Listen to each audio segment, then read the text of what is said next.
Morning everyone, मेरा नाम है अजय जागलान।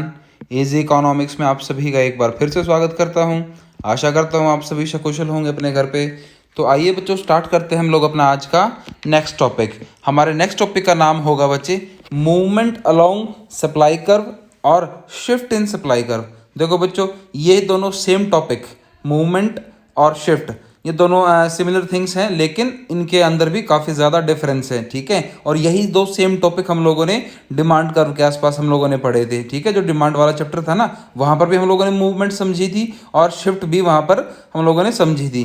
तो सबसे पहले करते हैं कि मूवमेंट अलॉन्ग डिमांड कर्व। ठीक है बच्चे, कहता है movement along a supply curve refers to extension और कॉन्ट्रैक्शन ऑफ सप्लाई।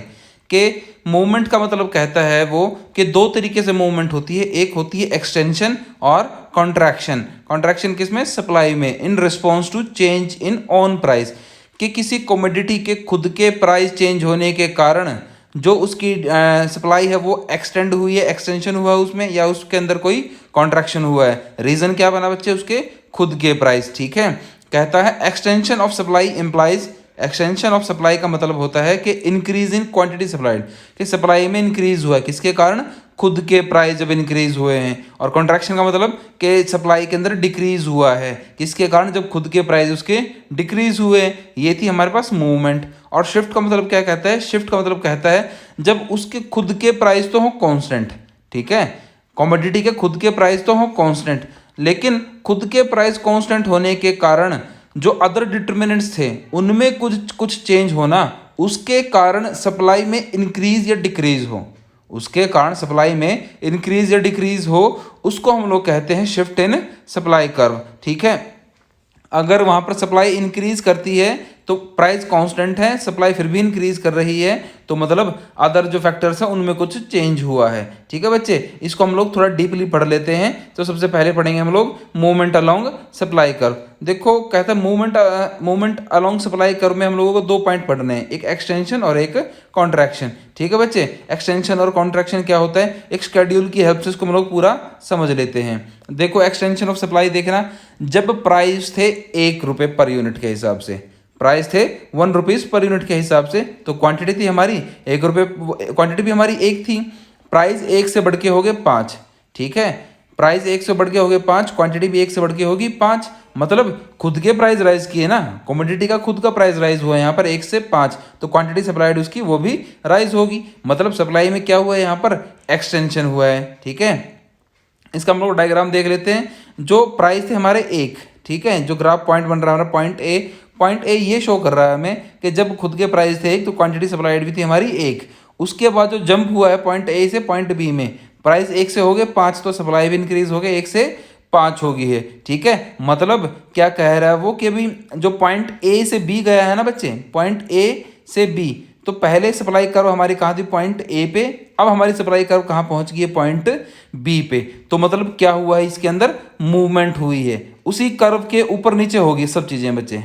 कर्व, जो ये कर्व है ना हमारी ए बी कर्व है, सप्लाई कर्व है, सब कुछ इसी के ऊपर नीचे होता रहता है। ठीक है, आगे कहता है हमारे पास कॉन्ट्रैक्शन ऑफ सप्लाई, क्या कि खुद के प्राइस डिक्रीज होने के कारण जो क्वांटिटी डिक्रीज होती है हमारी, उसको हम लोग कहते हैं कॉन्ट्रैक्शन ऑफ सप्लाई।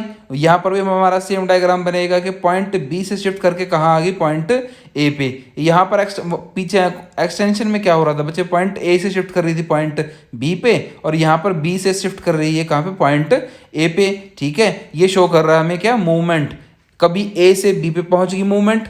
ठीक है, आप एक जगह पे खड़े खड़े, ठीक है, आप किसी एक स्थान पे खड़े हैं, वहां पर अपने शरीर को हिला रहे हैं, डुला रहे हैं, मतलब आपका प्लेस तो वही है, आपकी लाइन तो वही है, आप उसी पे हिल डुल रहे हैं। ठीक है, आपके अंदर मूवमेंट हो रही है, बॉडी में आपकी मूवमेंट हो रही है। जब आप एक स्थान को छोड़ के दूसरे स्थान पे जाते हैं तो आपने क्या किया बच्चे? वहां पर शिफ्टिंग की है। क्या किया बच्चे? आपने शिफ्टिंग की है। तो ऐसा ही कुछ यहाँ पर एग्जाम्पल बनता है, ये हमारा कॉन्ट्रैक्शन ऑफ सप्लाई का एग्जाम्पल था। ठीक है, आगे बात करता है कि सप्लाई कर्व क्या होती है, और sorry shift in supply curve. देखो, शिफ्ट को हम लोग समझेंगे इंक्रीज और डिक्रीज की हेल्प से। कहता है shift in supply curve refers to situation, ये एक वो सिचुएशन है जहाँ पर इंक्रीज और डिक्रीज इन क्वांटिटी सप्लाइड, के क्वांटिटी सप्लाइड में जहाँ पर इंक्रीज और डिक्रीज होता है, क्या कारण क्या बनता है कि खुद के प्राइस तो है उसके रिमेन्स कांस्टेंट, लेकिन जो अदर फैक्टर्स थे ना वो कारण बनते हैं। ठीक है, उसके कारण हमारी सप्लाई कर्व अगर इंक्रीज होती है तो वो फॉरवर्ड शिफ्ट करती है, और अगर डिक्रीज होती है तो वो बैकवर्ड शिफ्ट करती है। याद रखना, शिफ्टिंग में ही बैकवर्ड और फॉरवर्ड की बात की गई है बच्चे। इंक्रीज इन सप्लाई का आप एक शेड्यूल देख लेना, कहता है कि प्राइस थे, तो देखो प्राइस तो 10-10 प्राइस है, दोनों के 10 प्राइस है यहाँ पर कांस्टेंट, लेकिन क्वांटिटी सप्लाइड जब प्राइस है 10 तो पहली पॉसिबल कॉम्बिनेशन में प्राइस है 10, क्वांटिटी सप्लाइड भी थी 20, प्राइस फिर भी कांस्टेंट है, प्राइस फिर भी 10 है, लेकिन क्वांटिटी सप्लाइड क्या होगी, 30 होगी। मतलब अदर फैक्टर्स थे ना, जो अदर डिटर्मिनेंट्स थे, उनके अंदर कुछ चेंज हुआ है। या फिर हम लोग ये कह सकते हैं कि यहाँ पर लॉ ऑफ सप्लाई इंप्लीमेंट नहीं हुआ है, क्योंकि सारी अजम्पशंस फुलफिल नहीं हुई, कोई एक अजम्पशन में चेंज हुआ है। ठीक है बच्चे, इसका डायग्राम हम लोग देख लेते हैं। प्राइस है, देखो प्राइस की जो कर्व है हमारी वो बिल्कुल कांस्टेंट है, प्राइस फिर भी 10 है। पहले जब 10 प्राइस थे तो क्वांटिटी सप्लाइड थी हमारी 20 की, तो एक ए पॉइंट पे हमारी क्या बन गई, कर्व बन गई, S1 हमारी कर्व बन गई है, लेकिन प्राइस तो फिर भी कांस्टेंट है। अब सेम प्राइस पे क्वांटिटी सप्लाइड कितनी होगी हमारी, 30 हो चुकी है। मतलब अब हमारी कर्व बनी है बी पॉइंट पे सप्लाई कर्व, तो वो बन गई है S2, तो ए से बी पे गई, मतलब पहले एक कर्व अब दूसरी कर्व, तो शिफ्ट कर्व ने क्या किया है, शिफ्ट किया है। जो ए से बी ने शिफ्ट किया है बच्चे, इसको कहते हैं हम लोग फॉरवर्ड शिफ्टिंग। क्या कहते हैं इसको, फॉरवर्ड शिफ्टिंग। ठीक है, आगे देखो इसके कुछ कारण बनते हैं फॉरवर्ड शिफ्टिंग के, कि टेक्नोलॉजी में कुछ इंप्रूवमेंट हुआ है जिसके कारण कॉस्ट ऑफ प्रोडक्शन कम हो गई है, या फिर जो फैक्टर प्राइजेस थे, मतलब सैलरी वगैरह, ठीक है, चार्जेस वगैरह, टैक्सेशन वगैरह, उनमें कुछ कम हुआ है। ठीक है, आगे कहता है कि जो कॉम्पिटिटिंग प्रोडक्ट था ना, उसका जो प्राइस ऑफ रिलेटेड गुड्स, उसके प्राइस में कुछ डिक्रीज हुआ है, तो इसकी सेल्स बढ़ गई है।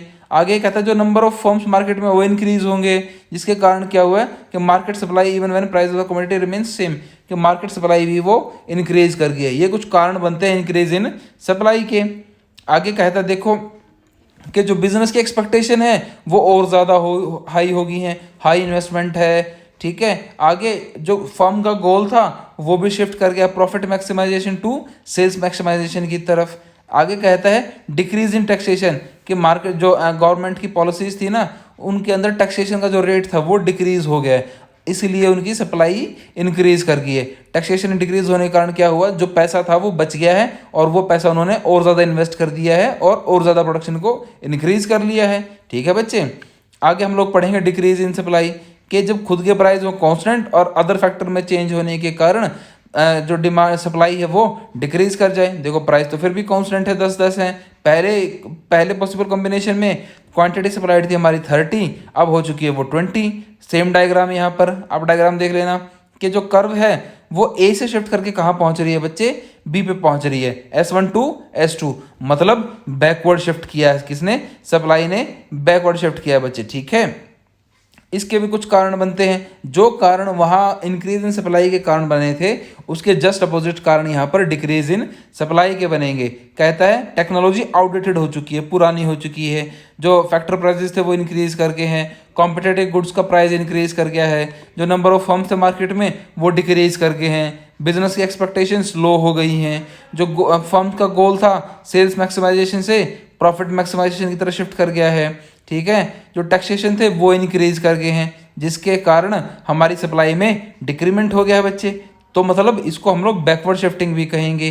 ठीक है, तो बच्चे ये था हमारा इंक्रीज इन सप्लाई मूवमेंट और शिफ्ट इन सप्लाई कर्व। ठीक है बच्चे, आज की वीडियो में सिर्फ इतना ही। आशा करता हूँ आपको पूरा लेक्चर क्लियर हुआ होगा, और अगर आपके कोई भी डाउट है वीडियो से रिलेटेड या आपकी कोई सजेशन हो बच्चे, तो मुझे कमेंट बॉक्स में ज़रूर लिखें। और आप अगर हमारे चैनल पर नए हैं तो चैनल को सब्सक्राइब करना बिल्कुल ना भूलें। Thanks for listening, have a great day.